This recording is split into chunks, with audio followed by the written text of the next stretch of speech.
नेते आहेत, लोकप्रतिनिधी आहेत, सामाजिक कार्यकर्ते ज्यांचा भारतीय जनता पक्षामध्ये या ठिकाणी प्रवेश होतोय.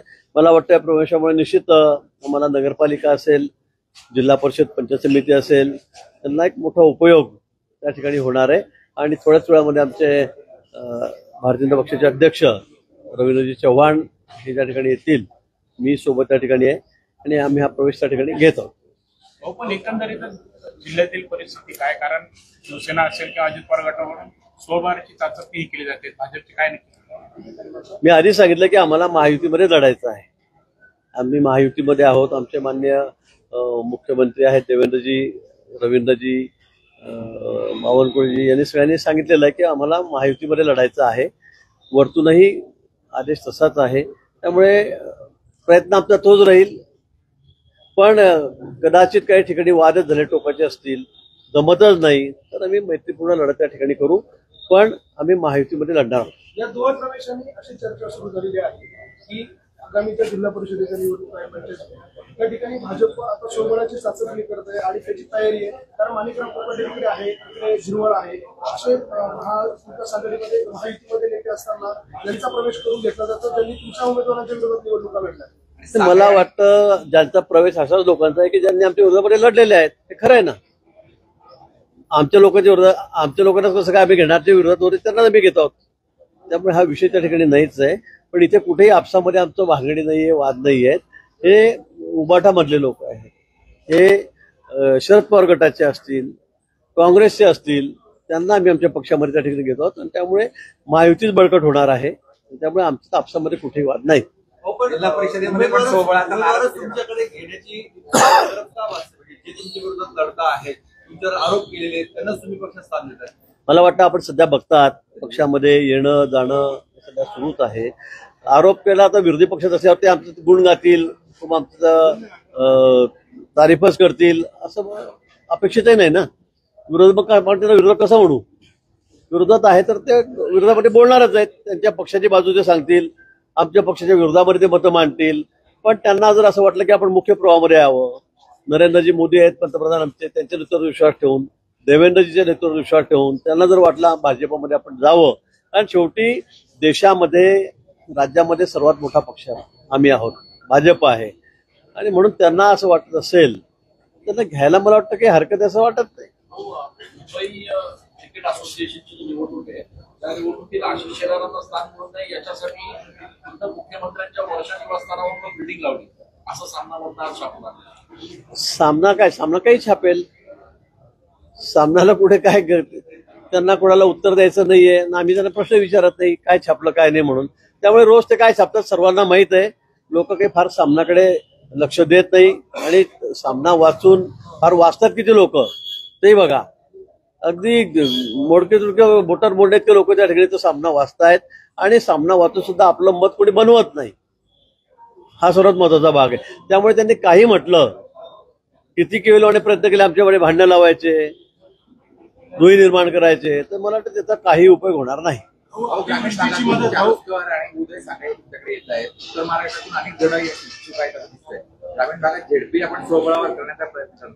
नाही, मी आधी तेच सांगितलं की आमची प्रायोरिटी महायुतीलाच आहे. आम्ही महायुतीचाच आग्रह धरलेला आहे. पण कदाचित काही अपरिहार्य कारणास्तव काही परिस्थितीमध्ये जर युती झाली नाही तर आम्ही मैत्रीपूर्ण लढत त्या ठिकाणी करू. पण आम्हाला नाशिकमध्ये झेडपी असेल, महानगरपालिका असतील, नगरपालिका, पंचायत समित्या या आम्हाला महायुती म्हणून सर्वांना आम्हाला लढायचं आणि ताब्यात घ्यायचं. शहरी भागामध्ये शिंदेची शिवसेनेला तुम्ही कुठेतरी कोटीत पकडता आहात आणि ग्रामीण भागामध्ये अजित पवारांची जिथे ताकद आहे तिथेच तुम्ही पक्षप्रवेश करता आहात. शिवकाळशाह तुम्हीच खेळतात असं बोललं जात आहे. मला वाटतं की आम्ही उबाटाचे पदाधिकारी आहेत त्यांना आम्ही घेतो, काँग्रेसचे लोक घेतो. आता याच्यामुळे त्यांना कट शोधण्याचा प्रश्न आला कुठे मला हे समजत नाही. उद्या जर त्यांच्या पक्षामध्ये अनेक लोक जात आहेत तर असं त्याचं म्हणण्याचा अर्थ असं आम्ही धरतच नाही की ते आम्हाला शिवकट देत आहेत. म्हणून मला असं वाटतं की जे विरोधी पक्षामध्ये लोक आहेत, सामाजिक कार्यकर्ते असतील, पदाधिकारी असतील, राजकीय क्षेत्रातले, सहकार क्षेत्रातले, ते जर आमच्याकडे येत आहेत तर त्याच्यामध्ये आपण असा अर्थ काढू नका की आम्हाला एकमेकांना शिवकट द्यायचा आहे. एकीकडे विरोधकांची जी मदत केली जाते, अतिवृष्टीची जी मदत केली जाते त्यामध्ये नागपूरमध्ये एक ऑडिओ क्लिप व्हायरल होती शेतकऱ्याची की अधिकारी शेतकऱ्याला म्हणतो की 2,000 रुपये 4,500 रुपये मॅडमला देऊन दे. अशा पद्धतीचं मला वाटतं असं असेल ते फार गंभीर आहे. आधी शेतकरी इतक्या अडचणीमध्ये आहे की आपण कल्पनाही करू शकत नाही. आणि अशा ठिकाणी जर कोणी पैसे दे मग तुला त्या ठिकाणी पंचनामा करतो किंवा पैसे असं जर कोणी म्हणत असेल तर मला वाटतं ही बाब अतिशय गंभीर आहे. कोणी असं पैसे मागत असेल तर माननीय मुख्यमंत्री महोदयांनी परवा सांगितलं की त्याच्या तक्रारी त्या ठिकाणी करा. कॅबिनेटमध्ये हा विषय झाला. कोणीही कोणाला पैसे देण्याची गरज नाही, अजिबात 1 रुपया सुद्धा देण्याची गरज नाही. आणि न दे पैसे मागितल्यावर दिले नाही आणि म्हणून कोणाचा पंचनामा राहिला किंवा कोणाला पैसे मिळाले नाही तर त्याची तक्रार संबंधित लोकप्रतिनिधींकडे लेखी स्वरूपामध्ये काय मुख्यमंत्री महोदयांकडे पालकमंत्र्यांकडे कुणाकडे केली तर त्या कर्मचारी असेल अधिकारी असेल त्याच्यावर अतिशय कडक कारवाई कठोर कारवाई त्या ठिकाणी केली जाईल. एकीकडे विरोधक आरोप करतायत, दुसरीकडे नाशिकमध्ये 2,98,000 दुबार मतदार आहे असं शिवसेना शिंदे गटानेच आरोप केलेला आहे. मला वाटतं ते तपासावं. कोणी काही 3-3 लाख मतं कसे काय बोगस असू शकतील किंवा 2-2 वेळा असू शकतील. मला वाटतं त्या ठिकाणी हा आमचंही म्हणणं आहे की ठीक आहे तपासलं पाहिजे ना. आमचं असं काही म्हणणंच नाही की तपासू नका काही करू नका. आम्ही तेच म्हटलंय जर त्याच्यामध्ये काही प्रिंटिंग मिस्टेक झाली असेल, कुठे काही 2 वेळा नाव आले असतील, पत्ता चुकला असेल, वय चुकला असेल तर मला असं वाटतं तपासाचं काम सुरू आहे. तुम्ही सगळे पक्ष त्या ठिकाणी तक्रारी करतायत. आम्ही काही ठिकाणी तक्रारी करतो की बाबा हे 2 ठिकाणी कसं काय, 3 ठिकाणी कसं काय आम्ही म्हणतोय. त्यामुळे आमचा काही त्याला समर्थन आहे या सगळ्या काही ठिकाणी प्रिंटिंग मिस्टेक झाल्या असतील त्याला असं अजिबात त्या ठिकाणी नाहीये. त्यामुळे काही भाजपने केलं का आम्ही सत्ताधारी पक्षांनी केलं असं समजण्याचं अजिबात कारण नाही. भाऊ पण याच्यामध्ये आज ज्यांचा प्रवेश होतोय ते उदय सांगली असं म्हणाले की दुबार मतदारांमुळे माणिकराव कोकाटे विजयी झालेले आहे आणि त्यामुळे माझा पराभव झालेला आहे.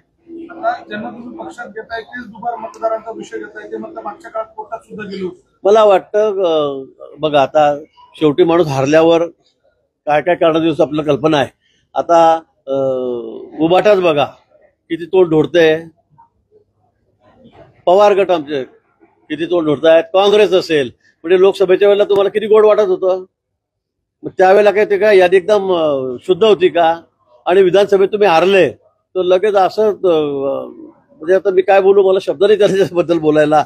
पण उगाच काहीतरी गोंधळ घालायचा, संभ्रम निर्माण करायचा, नरेटिव्ह काहीतरी तयार करायचा आणि मग पुन्हा लोकांची मतं लाटायचा प्रयत्न करायचा. पण हा प्रयत्न केविलवाणा आहे. लोकांचा विश्वास आता नरेंद्रजींवर आहे, देवेंद्रजींवर आहेत, आमचे महायुतीचे नेते आहेत, एकनाथजी शिंदे असतील, अजितदादा असतील यांच्यावर त्या ठिकाणी आहे. आणि येणाऱ्या निवडणुकीमध्ये तो आपल्याला मताच्या रूपाने आपल्या समोर येईल. राज्यातील सर्व शाळांमध्ये वंदे मातरम गीत जे आहे ते गाण्याचे आदेश सरकारने काढले. त्याला धरून भाजपच्या आध्यात्मिक आघाडीने असं म्हटलेलं आहे की जे मदरसे आहे मदरशांमध्ये जे लोक वंदे मातरम म्हणणार नाही त्यांचं शासकीय अनुदान दे, सरकारी अनुदान ते बंद करावं अशा प्रकारच्या मागणी समोर येते. मला वाटतं आपल्याला सर्वांना कल्पना आहे 150 वर्षापूर्वी बंकिमचंद्रांनी वंदे मातरम हे गीत लिहिलं आणि हे गीत गात अनेक लोकांनी छातीवर गोळ्या झेलल्यात. देशाला स्वातंत्र्य मिळवून दिलं. अनेक हजारो लोक लाखो लोक रस्त्यावर उतरलेत. हे आमचं राष्ट्रगान आहेच वंदे मातरम. आणि मला वाटतं ते प्रत्येकाने म्हटलं पाहिजे. याच्यामध्ये कुठे धर्माचा याचा कुठेही संबंध नाही. हे आमचं राष्ट्रगान आहे, हे आमचं देशाचं गाण आहे. आणि मला वाटतं त्यासाठी हे कंपल्सरी करावं असं म्हटलं तर मला काही वावगं वाटत. महायुतीच्या पक्षभराच्या कार्यकाळामध्ये सत्ताधारी पक्षाच्या आमदारांना निधी मिळाला नाही असं किशोर पाटील आमदारांचे म्हणतात. गुलाबराव पाटील यांनी त्यांना एक प्रकारे अरे मला असं वाटतं की सत्ताधारी पक्षाच्या कुणालाच मिळाला नाही. सध्या आपल्याला कल्पना आहे राज्यामध्ये अतिवृष्टी कशी चाललेली आहे. वारंवार वर्षभरामध्ये आम्हाला किती वेळा मदत शेतकऱ्यांना द्यावी लागते. गारपीटची असेल, वादळाची असेल, पावसाची असेल. त्याचबरोबर आमच्या लाडक्या बहिणी ज्या शेतमजुरांच्या घरच्या महिला असतील, बहिणी असतील, मजूर वर्गातल्या असतील त्यांना 1,500 रुपये मदत आम्ही महिन्याला त्या ठिकाणी देतो. आणि त्यामुळे मोठा निधी त्यांच्यासाठी आम्हाला द्यावा लागतोय. कदाचित एखाद वर्ष थोडंफार पैशाची आर्थिक रचना करायला योजना करायला आम्हाला वेळ लागत असेल. त्यामुळे कमी जास्त प्रमाणामध्ये निधी गेला असेल. पण त्याच्यामुळे फक्त सत्ताधाऱ्यांना मिळाले मग आम्ही विरोधकांना देतो आहोत का असं समजण्याचं कारण नाही. काही आर्थिक अडचणीमुळे किंवा कमी जास्त निधी असल्यामुळे शासनाकडे किंवा अधिक निधी आता हा सगळ्या डिझास्टरमध्ये त्या ठिकाणी जातोय याची आपल्याला कल्पना आहे. त्यामुळे एखाद वर्ष आपल्याला वाटे बघावी लागेल. त्यामुळे असा आरोप करण्याची मला वाटतं आवश्यकता वाटत नाही. भारतीय जनता पार्टी यांच्या शासकीय निवासस्थानावर दुरुस्तीसाठी 1 कोटी रुपये खर्च झालेला आहे. हा त्याच्यावर टीका होती. राज्यात शेतकऱ्यांची परिस्थिती आहे, अडचणीत आहे शेतकरी, आणि कृषी मंत्र्यांच्या शासकीय बंगल्यावर 1 कोटी रुपयांचा दुरुस्तीचा खर्च होता. मलाही वाटतं हे आपण टाळलं पाहिजे. मी तर आपण बघितलंय, मी तर शासकीय गाड्या सुद्धा मागे पुढे ठेवत नाही. मी कुठली पोलीस सिक्युरिटी 35 वर्षामध्ये घेतली नाही. एकच कॉन्स्टेबल माझ्यासोबत गाडीमध्ये बसलेला असतो कायम. 3 जण आळीपाळीने त्या ठिकाणी त्या 8 तासाच्या ड्युट्या करतायत व शासकीय वाहनं वापरावे, मागे पुढे 2 गाड्या द्या, 4 गाड्या द्या, इतके लोक द्या. पोलीस दल आधीच कमी आहेत, त्यांची संख्या कमी आहे, आणि म्हणून मी प्रत्येक वेळेला पत्र देतो डीजींना की बाबा मला पोलीस संरक्षण नको, मला एकच माणूस माझ्यासोबत ठेवा माझ्या गाडीमध्येच. आणि म्हणून मला असं वाटतं की राज्यात खरं आहे शेतकरी मोठ्या अडचणीमध्ये आहे. आर्थिक परिस्थिती आपल्याला त्याची कल्पना आहे. लाडक्या बहिणींमध्ये असेल, डिझास्टरमध्ये, आपत्तीमध्ये खूप मोठा निधी शेतकऱ्यांनाही द्यावा लागतोय. त्यामुळे असे खर्च आपण मला वाटतं टाळले पाहिजे. रोहित पवारांनी पण ट्विट केलेलं आहे 30 कोटी रुपये मंत्र्यांच्या बंगल्यांवर खर्च केला जातो आहे. कंपाऊंडला पण ग्रॅनाइट वगैरे वापरला. मला वाटतं जे आवश्यक असेल ते केलं पाहिजे. माझं त्याबद्दल काही दुमत नाहीये. पण अनावश्यक जो खर्च आहे तो अशा वेळेला टाळला पाहिजे. आज शेतकरी अडचणीमध्ये आहे, त्यामुळे सर्वांनीच थोडंसं ही गोष्ट लक्षात घेऊन, मग मंत्री असतील, खासदार असतील, आमदार असतील, कोणी असेल, पण मला वाटतं अनावश्यक गोष्टी या सरकारी खर्चाच्या टाळल्या पाहिजे. निवडणुका 3 टप्प्यामध्ये होतील आणि 5-6 तारखेची घोषणा होईल असं बोललं जातं. आता निवडणूक आयोगाचा जो अधिकार आहे लवकरच आपल्या समोर येईल. काही तर फार दिवस आले नाही. मला वाटतं या आठवड्यामध्ये घोषणा होण्याची शक्यता आहे. त्यावेळेला किती टप्प्यात होईल, काय होईल, आधी कोण होईल, नंतर कोण होईल, हे आपल्याला कळेल. जैन मुलींनी कबूतर खाण्याच्या संदर्भात मुंबईमध्ये उपोषण सुरू केलेलं आहे. तो प्रश्न चिघळताना पाहायला मिळतोय. त्याकडे सरकार म्हणून कसं बघतात? ते मला वाटतं, मी विचार करत होतो की त्यांना जाऊन भेटावं, त्यांना विनंती करावी. मी आज नाशकामध्ये, उद्या धुळ्याला आहे, नंदुरबारला आहे, 2-3 दिवसात मी बाहेरच आहे. पण मला वाटतं की हे वाद थांबले पाहिजेत. आपल्याला कल्पना आहे एकीकडे आरोग्याचे कारण आहे, एकीकडे बुद्धतेचंही प्राण्यांवर त्यांना पक्ष्यांवर दया करा म्हणून त्यांचंही म्हणणं आहे. पण यातून काहीतरी मार्ग काढला पाहिजे. उगाच वाद करून उपोषणाला बसून हा प्रश्न फार चिघळण्यापेक्षा संयमाने, आणि मग भले दुसरीकडे काही पर्याय व्यवस्था करता येते का, बाहेर काही पर्याय व्यवस्था करता येते का, मला वाटतं यातून मार्ग काढता येण्यासारखा आहे. निश्चित माननीय मुख्यमंत्री महोदय स्वतः त्यांना अनेक शिष्टमंडळ त्या ठिकाणी भेटलेत, म्हणजे दोन्ही बाजूचे भेटलेले आहेत. करा नका करू दोन्ही बाजूचे भेटलेले आहेत. मला वाटतं लवकर या विषयावर तोडगा निघेल. पण मी मुंबईला गेल्यावर आझाद मैदानात जाऊन साधू संत जे असतील, मुली जे असतील, जैन मुनी मान्यवर, त्यांची मी भेट घेईन. अवकाळी पावसाने नुकसान झालेल्या शेतकऱ्यांच्या बांधावर आज आपण जाणार आहात. शेतकऱ्यांची मागणी आहे कर्जमाफीसारखा मुद्दा आहे. आज काही आश्वासन आपल्याकडून शेतकऱ्यांना दिलं जाणार नाही. आता आपल्याला कल्पना आहे ज्यांचं नुकसान होतंय त्यांचे आपण तात्काळ पंचनामे करतो, त्यांना मदत दिली जाते. आपण आकडे परवा बघितले, त्या संदर्भात बैठकही झाली मोठी विस्तृत, आणि कुठे हात आकडता आम्ही त्या बाबतीमध्ये घेत नाही. कारण शेतकरी खूप अडचणीमध्ये आहे. इतका पाऊस, म्हणजे कालही ढगफुटी झाली माझ्या मतदारसंघात स्वतःच्या. इतका पाऊस झाला की सगळं मका, केळी अगदी वाहून गेली. इतका मोठ्या प्रमाणात पाऊस झालेला आहे. आणि राज्यात अनेक ठिकाणी परिस्थिती आहे, पण त्यांचे पंचनामे आता सुरू आहेत. सगळे अधिकारी पंचनाम्यामध्ये लागलेले आहेत.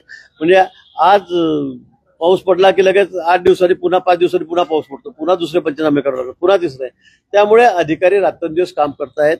आणि ज्यांचं नुकसान झालेलं आहे निश्चित त्यांना निकषानुसार, नियमानुसार, इंडियाच्या नियमानुसार किंवा सरकारने त्यापेक्षा जास्त ठरवलेलं आहे ती मदत तात्काळ दिली जाईल. उद्धव ठाकरे देखील धाराशिवचा दौरा करतायत. ओमराजे निंबाळकर म्हणतायत की 32,000 कोटींपैकी किती रेग्युलेशन यांना मिळाले पैसे, याची पाहणी उद्धव ठाकरे करणार आहेत. त्याची माहिती घेण्यासाठी त्याच्यासाठी धाराशिवला जाऊ नका म्हणा. तुम्ही घरात बसून जसं नेहमी कॉम्प्युटरवर करत होते कोरोनाच्या काळात तसंच करा. धाराशिवला जाऊन त्याला कसं कळेल 32,000 कोटी कुठे गेले म्हणून? आतापर्यंत कधी गेले नाही. मुख्यमंत्री असताना घराच्या बाहेर पाय टाकला नाही. लोक बिचारे इतके कोरोनामध्ये मरत होते, त्यावेळेला कधी त्यांनी पायरी सुद्धा घराची ओलांडली नाही.